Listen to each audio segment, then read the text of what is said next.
in 7 minutes. So I'll set here a form with more information on the topic. If you want, after class, you can take a look through it, and you'll be able to, if you want, you can request it, and I'll email it to you.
Alright, so on the first day of class, we were able to come together and talk about how, as individuals, we can have a voice. How we can stand up for something, right? Something that we believe in. I would like to explain today how we can each have a voice against the adverse effects of FAS and FASD. Now, from the student survey that we took, it seems we're all pretty clear on what FAS is, but there's a little bit of clarification that needs to take place as far as what is the difference between FAS and FASD. FAS is fetal alcohol syndrome, which describes birth effects that are experienced by a child when the mother drinks while pregnant. FASD is more of an umbrella term that describes the behavioral effects, the social effects, the mental effects, and other physical effects that someone with FAS will deal with through their entire life. FAS and FASD are 100% preventable, and 10% of children in Canada are affected by it. Now, to focus a little bit on the effects that FAS and FASD have on an individual, there's an image here. This is a healthy child at 6 weeks gestation. This is a child who has been prenatally exposed to alcohol. Smaller brain size and damaged brain is something that is a common effect of FAS and FASD. Also, there are social effects, things that we take for granted. Being able to have memory, pay attention, understand consequences of our actions, and be able to think problem solving. To further help us understand how this disorder helps with, actually it distorts the ability to understand the consequences of action, there's a local experience that I'd like to share. These are the parents of Charlotte Collier. Charlotte Collier lived in Lethbridge and worked at an organization for troubled children. She was assigned to work with a young man named Ida Badger, who was 14 years old and diagnosed with FAS and FASD. On the 16th of November, 2002, Charlotte and Ida took a walk in the coulees near the Old Man River. Ida picked up a branch off the trail and repeatedly struck Charlotte in the head until she died. He then physically and sexually assaulted her.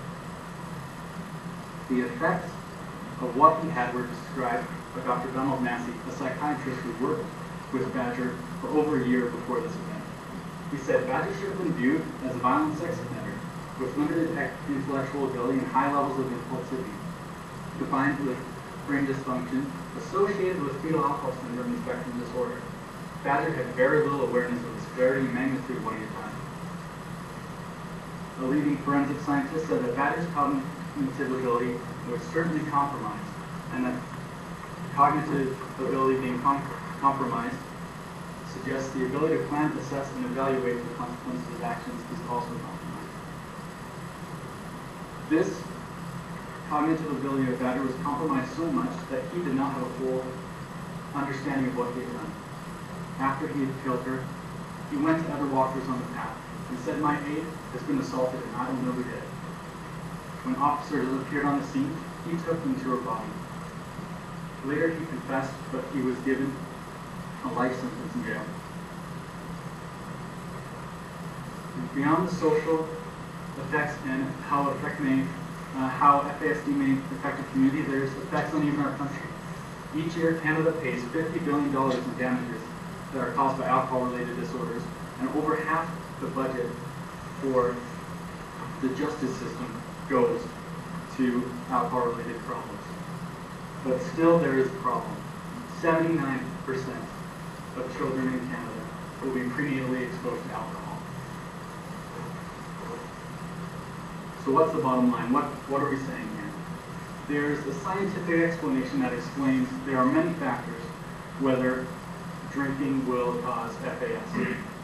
Now, just as there are many factors in the game of Russian roulette, who gets the bullet, none of us are willing to take that gamble. One bullet can still kill an individual. One drink can still cause FAS and FASD. There is no saving one.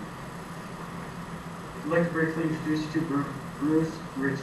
He is the president and moderator of FAS, which is an organization that supports those who are suffering with FAS and FASD. I was able to have a phone interview with him, and he made me aware of this petition to the Canadian government. Right now, the Canadian government does not recognize FAS and FASD as a factor affecting mental illness. Thus, those suffering with mental illness caused by FAS and FASD don't receive funding, don't receive help from the government. I'd urge you to have a voice on a national level. Go to FASlink.org. This is the site you'll see. Simply press sign petition. It's free, and we'll be able to have a voice on a national level. On a personal level, I'd like to show you these cards that I've made and invite everyone to take one. And we'll pass those around. On the front, it is a personal commitment to prevent FAS and FASD. It has a spot for you to put in your name and who you are committing to do this for. As an example, I am to commit to all children and families affected, and I will do all that I can to prevent irreversible, disabling effects of FAS and FASD. On the back, I wrote the part that I will play. I will sign this petition, and I will not allow anyone to drink or pregnant without me telling them of the effects. I hope that you've been able to learn something through this speech, and that you will go and sign this petition. There have been about 9 signatures in the last week. This class could make a huge difference. Thank you for listening.